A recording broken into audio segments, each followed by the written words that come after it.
Assalamualaikum warahmatullahi wabarakatuh. Sampurasun pemirsa Pak TV, jumpa lagi bersama saya di program JJS episode Ramadan.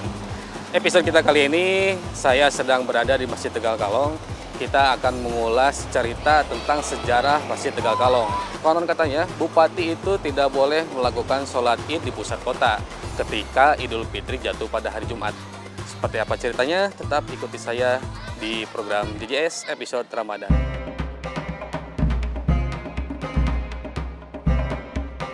Setelah menjalani puasa selama 1 bulan, maka umat Islam akan merayakan hari Idul Fitri dengan sukacita. Mulai dari anak-anak hingga dewasa akan pergi ke masjid untuk melaksanakan sholat id. Ada kejadian unik di Kabupaten Sumedang. Apabila Idul Fitri ini jatuh pada hari Jumat, maka pimpinan atau gegeden di Sumedang yang memiliki pengetahuan terkait tragedi dan memiliki rasa getir terhadap tragedi Tegal Kalong tabu untuk melaksanakan sholat id di dalam kota. Bermula dari sebuah masjid yang bernama Masjid Agung Tegal Kalong yang terletak di lingkungan Kelurahan Talun, Kecamatan Sumedang Utara, Kabupaten Sumedang. Masjid ini merupakan masjid pertama yang berada di Kabupaten Sumedang yang dibangun sekitar tahun 1600-an.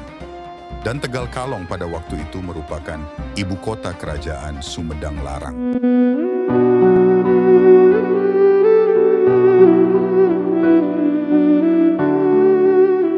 Waktu itu, Raden Arya Soryadiwangsa Rangga Gempol resmi menggantikan ayahnya Prabu Gausan Ulun untuk memerintah kerajaan Sumedang Larang.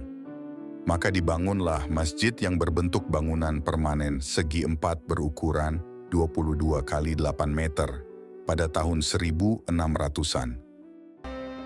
Oke pemirsa Pak TV, saya sedang berada di Karaton Sumedang Larang dan sekarang saya sedang bersama Radia Anom Sumedang Larang, Om Luki Zuhari Sumamilaga. Sampai Rasul?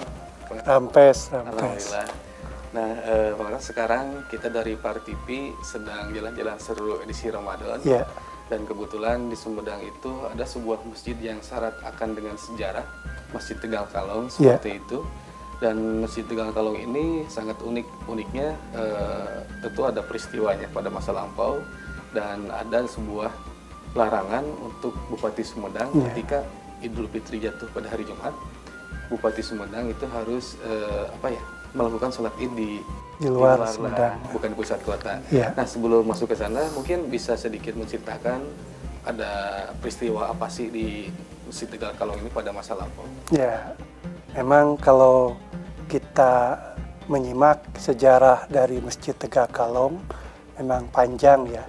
Dan tentu Masjid Tegal Kalong ini punya cerita tersendiri, termasuk di dalamnya tragedi berdarah di Masjid Tegal Kalong. Sejarah ini pada saat kekuasaan Sumedang Larang di bawah kekuasaan Pangeran Panembahan. Beliau adalah penguasa Sumedang pada tahun 1656 sampai 1706. Nah, pada saat Sumedang Larang di bawah kekuasaan Pangeran Panembahan ini mendapat serangan dari pasukan Kesultanan Banten dan dibantu oleh Kesultanan Cirebon. Serangan pertama itu terjadi pada tanggal 10 Maret 1678. Tapi serangan Banten ini bisa dipukul mundur oleh Sumedang Larang. Nah, baru pada serangan kedua yang jatuh pada tanggal 18 Oktober 1678, pasukan gabungan ini ditambah pasukan dari Kesultanan Cirebon, Kesultanan Banten, ditambah pasukan bayaran dari Bali di bawah pimpinan Cilikridara dan Cakrayuda.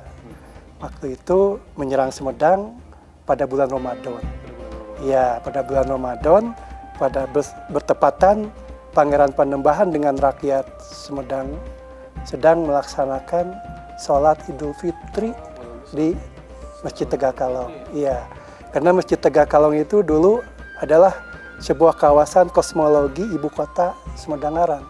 Jadi Tegal Kalong itu merupakan ibu kota kerajaan Sumedang Larang pada saat itu, pada masa Pangeran Panembahan, dan sebelumnya pernah jadi ibu kota juga pada masa Pangeran Suradiwangsa I, putra dari Prabu Gesan Ulu. Jadi 2 kali Tegakalong itu menjadi ibu kota. Jadi serangan dari pasukan musuh itu masuk ke Sumedang, ke Masjid Tegakalong, di mana Pangeran Panembahan sedang sholat Idul Fitri, bertepatan pada hari Jumat.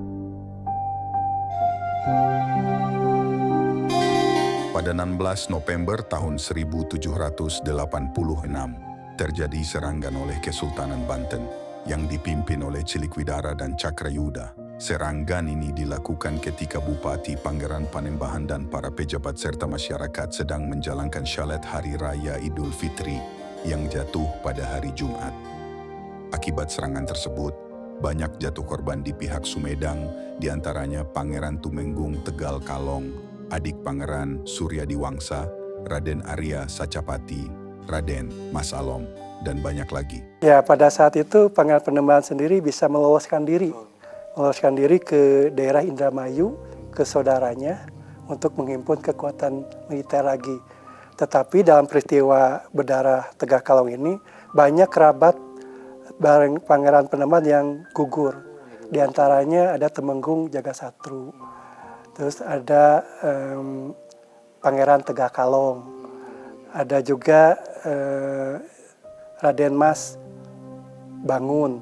Itu salah satu keluarga-keluarga Pangeran Panembahan yang gugur, dan banyak kerabat yang lain yang gugur. Berarti pada waktu itu sempat dikuasai oleh dari luar mungkin Sumedang. Nah, tidak lama kemudian mungkin itu berhasil direbut kembali atau? Ya, pada saat diduduki musuh itu Kesultanan Banten menyerahkan kekuasaan Sumedang kepada Cilikwidara untuk menjadi pemimpin menguasai Sumedang, dan Pangeran Panembahan sendiri meloloskan diri ke Indramayu. Setelah 1 tahun dikira sudah cukup menghimpun kekuatan, Pangeran Panembahan merebut lagi Sumedang. Berhasil direbut kembali? Ya, direbut kembali Tegakalong oleh Pangeran Panembahan. Nah, setelah direbut kembali oleh Pangeran Panembahan sudah merasa tidak nyaman beribu kota di Tegakalong. Maka dari saat itu ibu kota Sumedang-Arang dipindahkan dari Tegakalong ke Regol, ke sini, ke Gedung Srimanganti. Kita sekarang berada di sini ya? Ya, jadi Gedung Srimanganti ini adalah bangunan awalnya didirikan oleh Pangeran Panembahan dan selesai dibangun tahun 1706. 1706, sudah 300 tahun. Iya, jadi ini bangunan heritage tertua di Kabupaten Sumedang, dan Masjid Tegakalong merupakan masjid tertua yang masih ada di Kabupaten Sumedang. Oke, masjid tertua yang ada di Kabupaten Sumedang. Iya, karena Masjid Tegakalong itu dibangun pada masa Pangeran Suradiwangsa tahun 1600, di mana Pangeran Suradiwangsa merupakan Raja Sumedang-Arang dan beribu kota di Tegakalong. Jauh sebelum tragedi tersebut. Iya, betul.